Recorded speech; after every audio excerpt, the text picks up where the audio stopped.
কে তুমি মা বলো না মা। নমস্কার, আপনাদের সকলকে স্বাগত জানাই আমাদের অনুষ্ঠানে। আমি সুমিত্র ব্যানার্জি, আপনাদের বন্ধু, আপনাদের সঙ্গে রয়েছি।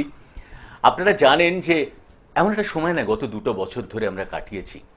অসংখ্য মানুষ আতঙ্কগ্রস্ত হয়ে গেছেন সারা পৃথিবী জুড়ে। এটা শুধু আমাদের এখানে নয়। আর এখন পরিসংখ্যান বলছে যে যতটা আমাদের শারীরিক ক্ষতি হয়েছিল সেই সময়, অর্থাৎ সেই ব্ল্যাক 2 বছর, তার চেয়ে এখন নাকি অনেক অনেক বেশি ক্ষতি হচ্ছে মানসিক স্বাস্থ্য। এই কথাটা বলা হচ্ছে এখন। এই মানসিক স্বাস্থ্যের ক্ষতি সারা পৃথিবী জুড়ে অভূতপূর্ব। অনেক মানুষ ম্যানিয়াক হয়ে গেছেন, অনেক মানুষ তাদের স্বাভাবিক যে ভারসাম্য সেটা হারিয়ে ফেলেছেন। আমরাও যারা হয়তো কথা বলছি, অনেক জিনিস আতঙ্ক, এখন করতে পারি না। আগে যেটা সাহসের সঙ্গে করতে পারতাম এখন ভাবি। তার কারণ মানসিক স্বাস্থ্য। এই মানসিক স্বাস্থ্যটা নিয়েই এখন সারা পৃথিবী অত্যন্ত ভাবিত। আজকের এই অনুষ্ঠানে আপনারা জানেন, এই অনুষ্ঠান থেকে ক্রমাগত যিনি আসেন তার অসংখ্য কাজের মাঝেও আমাদের সঙ্গে সময় দিয়ে তিনি কিন্তু বলেন যে মানসিক শান্তিটা খুব জরুরি। জরুরি তো। আমরা এখন শান্তির খোঁজে, অনেকে অনেক লাখ লাখ কোটি কোটি টাকা ইনকাম করে ছেড়ে দিয়ে শুধু শান্তির খোঁজে বেরিয়ে পড়েছে সারা পৃথিবী জুড়ে। কিন্তু চাইলেই তো আর শান্তি পাওয়া যায় না। শান্তি কোথায় খুঁজে পাওয়া যাবে, এটাই আমাদের সারা জীবনের সবচেয়ে বড় সাধনা। যিনি এই অনুষ্ঠানে আসেন তার কাছে এসে কিন্তু অসংখ্য মানুষ, অসংখ্য, সারা পৃথিবী জুড়ে তার অসংখ্য, তার ভক্ত, তার শিষ্য, যারা তাকে গুণীজন মানেন, এমন অসংখ্য মানুষ তার কাছে শুধু ছুটে আসেন একটি কারণে।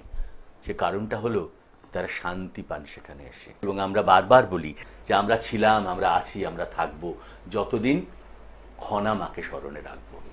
অনেক কথা হলো, আসুন আগে স্বাগত জানাই অনুষ্ঠানে, তারপর নানান কথায় যাব। প্রণাম। হ্যাঁ গো, অনেক অনেক আশীর্বাদ রইল সকলের জন্য, তোমার জন্য অনেক ভালোবাসা রইল। আর সকলকে সঙ্গে নিয়ে আমার এখানে চলে আসা উদ্দেশ্য একটাই, জেনে রেখো সবাই, আমরা সকলে মিলে ভালো থাকতে চাই সর্বদাই। সর্বদাই সকলে মিলে ভালো থাকতে চাই। ভালো থাকাটা যে অতি প্রয়োজন। আর সেই ভালো থাকার জায়গাটা যদি কোনো রকম আমাদের অস্বস্তিকর পরিবেশ এসে যায়, যদি কোনো রকম আমাদের সমস্যা এসে যায়, তখন আমরা সকলেই খুব চিন্তায় পড়ি। দিশাহারা হয়ে গিয়ে মানুষ তখন চিন্তা করে কি জানি কি হবে, কি জানি কি হবে, কবে যে কিছু মঙ্গল হবে, কবে যে কিছু ভালো হবে। কিন্তু আমি কে জানো? আমি তো আর কেউ না, আমি তোমাদের মা। মা যখন চলে এসেছে আর তোমাদেরকে যখন ভালোবেসেছে, তখন মায়ের প্রাণের কথা হলো, বলো না কাতর স্বরে, বৃথা জন্ম এ সংসারে। জীবনে সমস্যা হতেই পারে, ভয় কি? আমি তো আছি তোমাদের সকলের তরে, আমি আছি তোমাদের সকলের তরে। আর ঠিক এই মুহূর্তে আমি এসে গেছি তোমাদের সকলের ঘরে, তোমাদেরকে ভালোবাসা দেবার তরে। ভালোবাসা খুব প্রয়োজন, খুব প্রয়োজন, ভীষণ প্রয়োজন। স্বার্থ ছাড়া ভালোবাসা দুর্লভ জিনিস, হিরে সোনার চেয়েও অনেক দামি।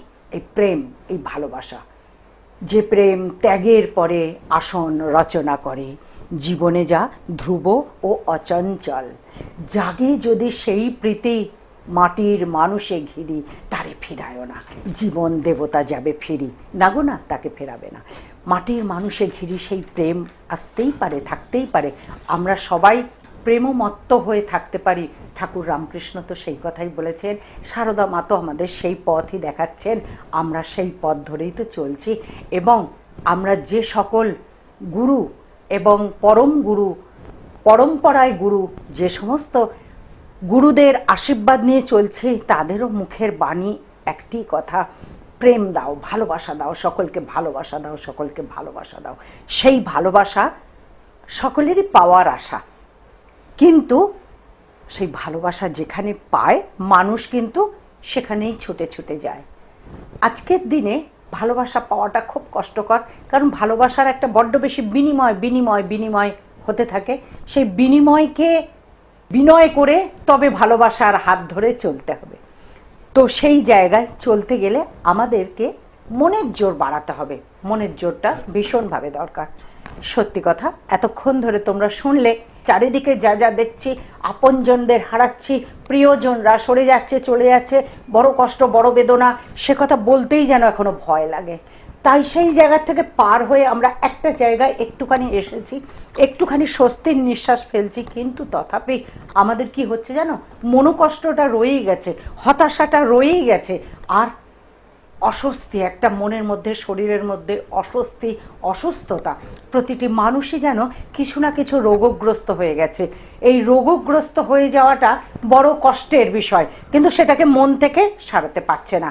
কিছু রোগ আছে সত্যিকারের রোগ, যেটি ডাক্তার দেখানো হয়, যেটি ব্লাড টেস্ট করতে হয়, যেটি ট্রিটমেন্ট করতে হয়, ভালো করে সারাতে হয়। আর কিছু রোগ আছে যেটা মানসিক রোগ, যেটা মনের একটা বিকার, মানসিক একটা কষ্ট। সেই কষ্টটাকে সারানোর জন্য যেমন ভালো ভালো কিছু পুস্তক পড়ার দরকার, যেমন নিত্য গীতা পাঠ শোনার দরকার। আমি বলছি, আমি আর কেউ না, আমি তোমাদের মা। মনের শান্তি পাওয়ার জন্য সব থেকে বেশি বড় পুস্তক হচ্ছে গীতা। গীতার চেয়ে বড় পুস্তক আর কিছু হয় না। কেউ পড়বে, কেউ শুনবে, কেউ পাঠ করবে, কেউ শুনবে। এমনিভাবে স্থির মনে প্রতিদিন একটা টাইম করে বেঁধে নেওয়া একটা সময় করে যদি তোমরা গীতা পাঠ শুনতে থাকো, পড়তে থাকো, তাহলে মনের শান্তি পাবে, জীবনের মানে খুঁজে পাবে, জীবনের সার খুঁজে পাবে। জীবনের সার শুধু এই সংসার নয়, কিন্তু তার বাইরেও কিছু আছে, কর্তব্য আছে, কাজ আছে, ধর্ম আছে, সৎ আছে, সত্যতা আছে, পবিত্রতা আছে, প্রেম আছে। এইগুলোকে বেছে নিতে হবে। নিঃস্বার্থ প্রেম বাঁচতে গেলে যদি একটি পুস্তক পড়তে হয়, তাহলে বলবো, সবার কাছে হাত জোর করে বলবো, গীতা পড়ো, জীবন গড়ো। গীতা শোনো, জীবনে অনেক কিছু অজানাকে জানো। গীতা পড়লে অজানাকে জানা যাবে, আর গীতা পাঠ করলে জীবনকে গড়া যাবে। তাই গীতা পাঠের ভীষণ প্রয়োজন আছে।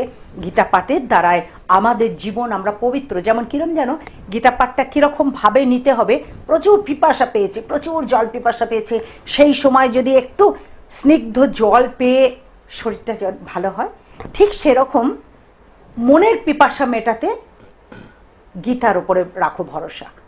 সেই গীতা পাঠ করলে মনের পিপাসা মিটবে, মানসিক শান্তি হবে। মানসিক শান্তির জন্যে প্রচুর অনেক কিছু জানার প্রয়োজন, কিন্তু জানতে পারবে কে? যার নিজের মনের শান্তি নেই, সে কি করে জানবে? মন যার অশান্ত, শরীর যার ক্লান্ত, সে কি করে জানবে কোথায় শান্তি পাওয়া যাবে? সেই শান্তি পাওয়ার জন্য কতগুলো উপায় আমি তোমাদের আজকে বলে দিচ্ছি। যেমন প্রথম উপায় বললাম গীতা পাঠ করা, কথামৃত পাঠ করা, এগুলো হচ্ছে প্রথম উপায়। আর এছাড়া যেটা দরকার হলো, সেটি হচ্ছে একে অপরকে ভালোবাসা দেওয়া। এটা ভীষণভাবে দরকার। কর্তব্যপরায়ণ হওয়া, এটা ভীষণভাবে দরকার। আর অবসাদ থেকে নিজেকে সরাতে গেলে প্রয়োজন হচ্ছে সৎকর্ম। সৎকর্ম, আমাদের সৎকর্মের অভাব হয়ে গেছে। আমরা কাজ করছি গতিচাড্যের মতো, যন্ত্রের মতো কাজ করে যাচ্ছি। কারণ এটার এই কাজটা করলে এটার বিনিময় এই পাবো, এটার বিনিময় এই পাবো। এই পাওয়ার জন্য যখন যে কাজটা পাচ্ছে না, সবচেয়ে যন্ত্রণা, সবচেয়ে কষ্ট কোথায় জানো?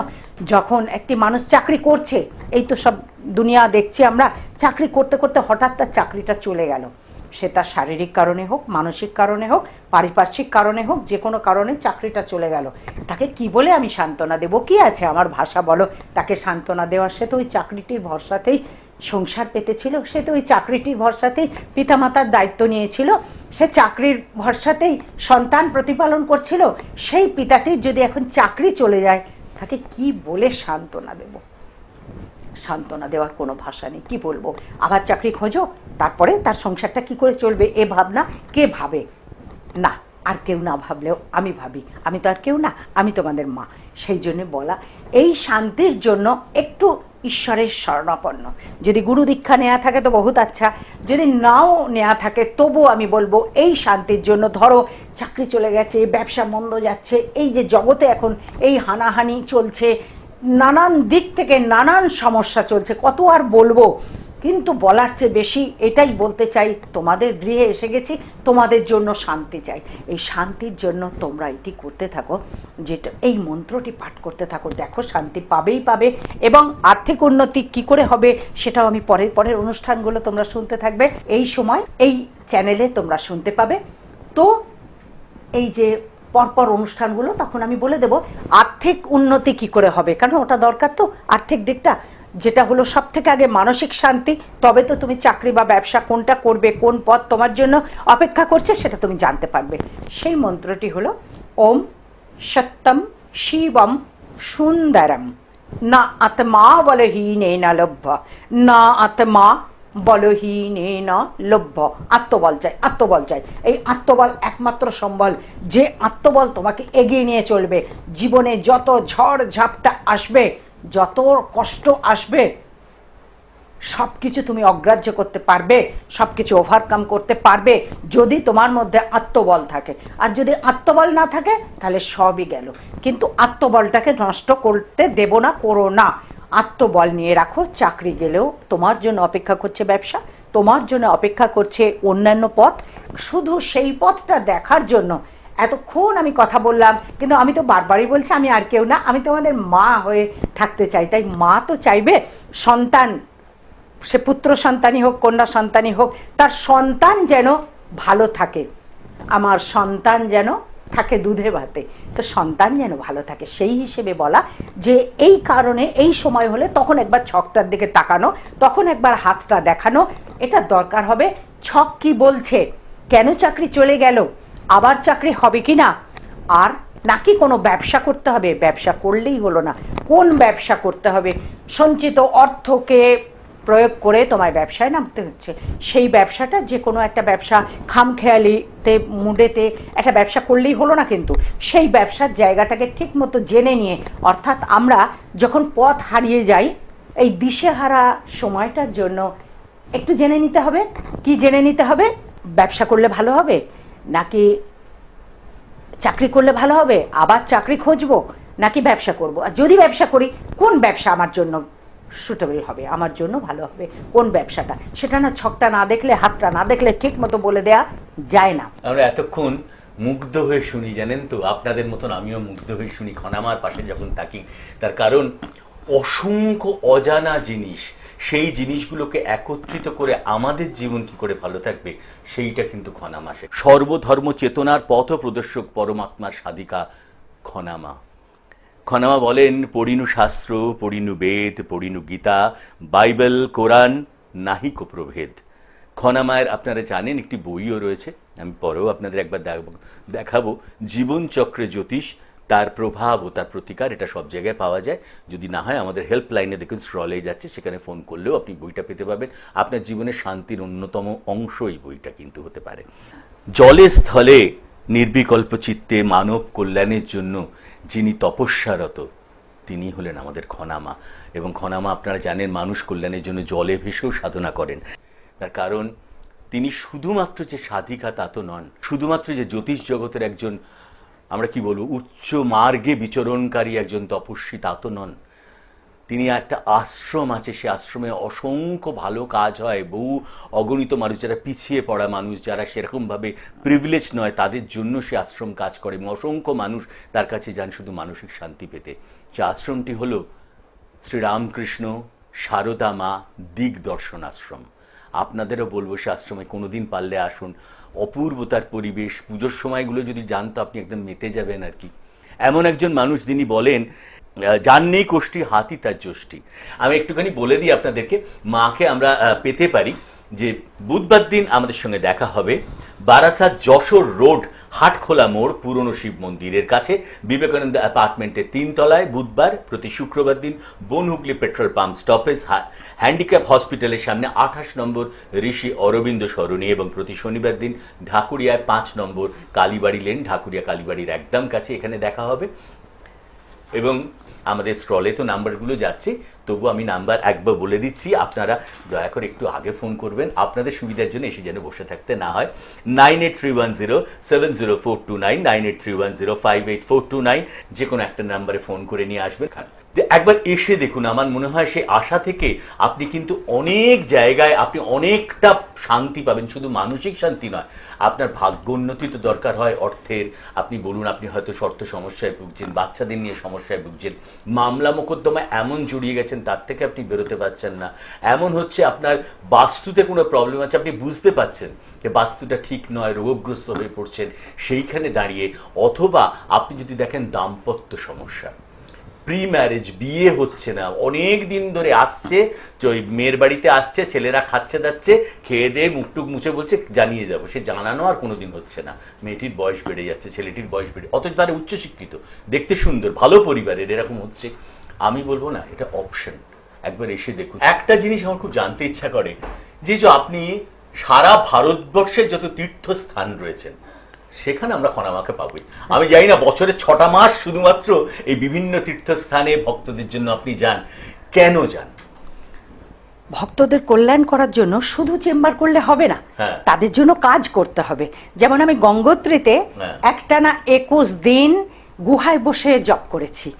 তো এই পরস্পর বিভিন্ন বিভিন্ন স্থানে গিয়ে হ্যাঁ। হোম, যজ্ঞ, ক্রিয়া, জলে ভাসা, মানব কল্যাণের জন্য সকল ভক্তদের জন্য। কারণ সকলে যে আমাকে আর্তনাদ করে, মাগো রক্ষা করো, মাগো রক্ষা করো, সেই রক্ষার পথ হচ্ছে তীর্থস্থানে গিয়ে তাদের জন্য সংকল্প করা, পুজো করা, হোম যজ্ঞ করা, এবং তাদের ভাগ্য ফেরানোর জন্য যা কিছু তাদের যে বাধাগুলো থাকে, গ্রহের বাধাগুলোকে কাটানোর জন্য বিভিন্ন পীঠস্থানে গিয়ে গিয়ে এই হোম যজ্ঞ ক্রিয়া। শুধু তাই নয়, সেখানে গিয়ে আরও অনেক কাজগুলো হয়।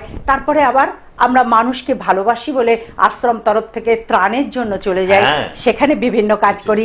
এই বিভিন্ন কাজের মধ্যে কারণ মানুষের মাঝেই ভগবান আছে, যেটা আমার কথার মধ্যে বারবার বলা হয়, যে মানব কল্যাণ এটাই দরকার, এটাই হলো আসল পুজো। প্রতিটা মানুষের মধ্যেই ভগবান আছে।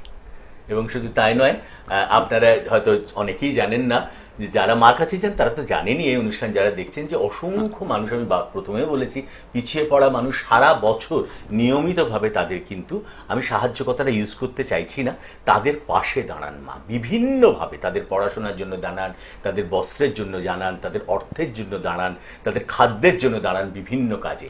শুধু তাই নয়, ডেঙ্গুর সময় আমরা মশারিও দিতে থাকি। মশারি দিয়েছি একদম, আশ্রম থেকে বিভিন্ন জায়গা থেকে মশারি দিতে থাকি, যাতে ডেঙ্গুর থেকে মানুষ রক্ষা পায়, মশারি টাঙাতে পারে, সেই কারণে। এবং আমি বলি একটা, শুধু এই কাজে যে আমরা কজন আছি তা নয়, মার সঙ্গে কিন্তু অসংখ্য সেলিব্রিটি রয়েছে যারা কিন্তু সেই দিনগুলো এসে যোগ দেয়, একদম তাদের নিজের টানে তারা আসেন।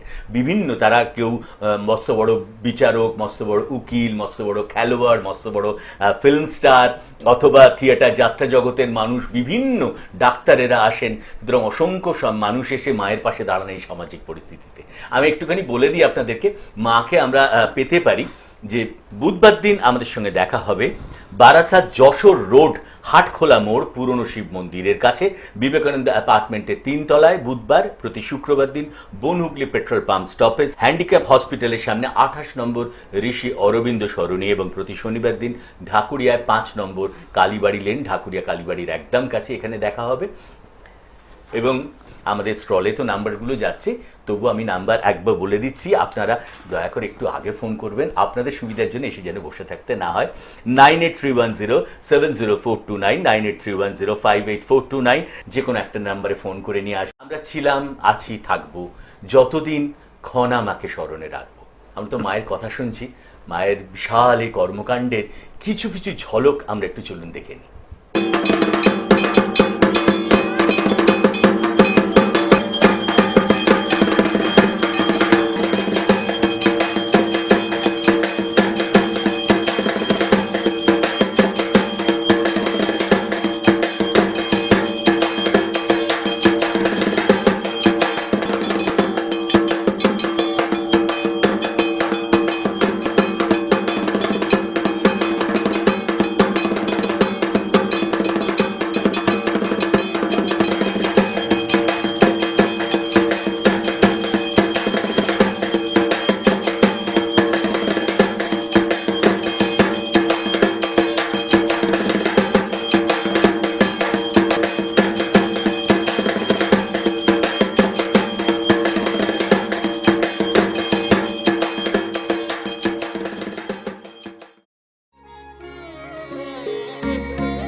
মানুষের প্রকৃতি আর ঈশ্বরের আরাধনায় মগ্ন থাকে।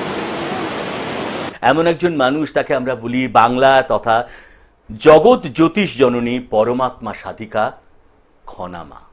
খনামা বলেন, পড়িনু শাস্ত্র, পড়িনু বেদ, পড়িনু গীতা, বাইবেল, কোরআন, নাহিক প্রভেদ। আরো কিছু কথা লেখা আছে, বলে দেবো এখন তোমাদের কাছে। প্রতিটি শিশুকে খাওয়াতে পোলিও, নাহি ভুলিও। গাছ বসাও, শ্বাস বাঁচাও। অতি সাবধানে রাস্তা চলো। রাস্তার থেকে সরে এসে ফোনে কথা বলো। গাড়ি চালাতে চালাতে ফোনে কথা বলাতে আসতে পারে বিপদ, এমনটি করবে না, করো শপথ। নারী হলো মায়ের জাত, শ্রদ্ধায় করো প্রণিপাত। শিশুদের করোনা পরিহার, তাদের সুযোগ দাও মানুষ হবার। মেলোমেশো বন্ধুর সাথে, র্যাগিং রাজনীতি নয় তার সাথে। কন্যা ও সন্তান পাঠিয়েছেন ভগবান, তাকে যেন ছোঁয় না ভ্রূণ হত্যার শয়তান। স্ত্রী হলো গৃহলক্ষ্মী, দাও ভালোবেসে মন, পণের জন্য তাকে করোনা প্রেরণ। মা বাবা ভগবান, মনে রেখো সকল সন্তান। এই কথাগুলি যদি মেনে চলো, একে অপরের উপকার করতে পারবে, তোমরা সকলে ভালো থাকতে পারবে, তোমরা সকলে অনেক অনেক অনেক ভালো থাকবে। তো এখনকার কথা হচ্ছে যে ব্যবসা কোনটা করবে আর চাকরি কোনটা করবে, এইগুলো জানার দরকার। আর একটা দরকার, সেটা হলো বাড়ির ছেলে মেয়েরা, একদম অল্প বয়সী ছেলেমেয়েরা পাশ করে বসে আছে, চাকরি পাচ্ছে না। চাকরি পাবো পাবো অনেক চেষ্টা করছে, কিন্তু চাকরি পাচ্ছে না। নানান দিক থেকে, প্রেমিক প্রেমিকার দিক থেকে তারা ঝাপটা পাচ্ছে, নানান দিক থেকে ঝাপটা পাচ্ছে। আর ঝাপটা পাচ্ছে বাড়ির মানুষের কাছে, যে পিতা মাতা বা আত্মীয় স্বজন বলছে তুই কিছু করতে পারছিস না, তোর দ্বারা কিছু হবে না। না গো না, এই ভুল করো না কোনোভাবে। আমি তোমাদেরকে বলছি, তোমরা এই ভুল করো না। এমনি করে তাদেরকে বলবে না। ছোট ছোট বান্তপন্তু ছেলে মেয়ে যারা যারা পড়াশোনা করছে না, পড়ায় মন বসাতে পারছে না, তাদের জন্য বিবিধ উপায় আছে। উপায় দিয়ে সেইভাবে তাদেরকে গার্ড দেবার আছে, কিন্তু তাদেরকে ভুল পথে পরিচালনা করার তোমার আমার কারুর আমাদের অধিকার নেই। আমরা সেটা করব না। মাথার ওপর দেবতা আছেন, এটা ভাবতে হবে। তার কারণ হচ্ছে, তাদেরকে যদি বলা হয় এই তোর দ্বারা পড়াশোনা হবে না, তুই ভালো পাস করতে পারবি না, ভালো রেজাল্ট করতে পারবি না, এই নেগেটিভ কথাগুলো শুনলেই কিন্তু মানুষ আরও বেশি ডাউনে চলে যায়। তাই মানসিক শান্তি ফেরানোর জন্য তোমার জন্য আমি আছি, আর বাড়ির ছোট ছোট ছেলে মেয়েদের জন্য তুমি আছো। সব সময় তাদেরকে উৎসাহ দিতে হবে। কোনো রকম নেগেটিভ কথা তাদের সামনে বলা চলবে না, বলবে না। ভালো ভালো ভালো হবে। যদি কারো যদি হবার হয়, তোরই হবে নিশ্চয়, হবেই হবে, হবে জয়। এই কথাটা সদাই যেন মনে রয়, এইটা বলতে হবে তাদেরকে। আর যে সমস্ত ছেলে মেয়েরা উঠতি বয়সে, কারো বা বিবাহ হচ্ছে না, কারো বা চাকরি হচ্ছে না, কারো বা প্ল্যান অনুযায়ী একটা গাড়ি কেনবার শখ, সেটা হচ্ছে না, তাদেরকেও উৎসাহ দেওয়া, প্রেরণা দেওয়া, এবং তাদের জন্য যদি সম্ভব হয় তাহলে হাতটা দেখিয়ে নেওয়া, ছকটা দেখিয়ে নেওয়া, কি কারণে হচ্ছে না, কি করলে হবে, সেই পথ তাদেরকে বলে দিতে হবে। আমরা অনুষ্ঠান শেষ করব মায়ের কথা দিয়ে। বেশ, মনের কথা বলে যেতেই হবে আমায় এখন চলে। সময় একথাই দিচ্ছে বলে আমি কথা দিলাম, আবার আসবো চলে ঠিক সময় হলে। কারণ তোমাদের ভালোবাসি বলে। বহু আশা নিয়ে আমি এলাম এই পৃথিবীতে। মানুষের মাঝে ভগবান আছে, সেটি খুঁজে নিতে। তোমাদের সকলের চৈতন্য হোক, তোমাদের সকলের মঙ্গল হোক। মঙ্গলময় ঈশ্বর সদাই তোমাদের ভালোবাসুন। তোমরা সকলে অনেক ভালো থাকো, অনেক ভালো থাকো, অনেক ভালো থাকো। নমস্কার। কে তুমি মা বলো না।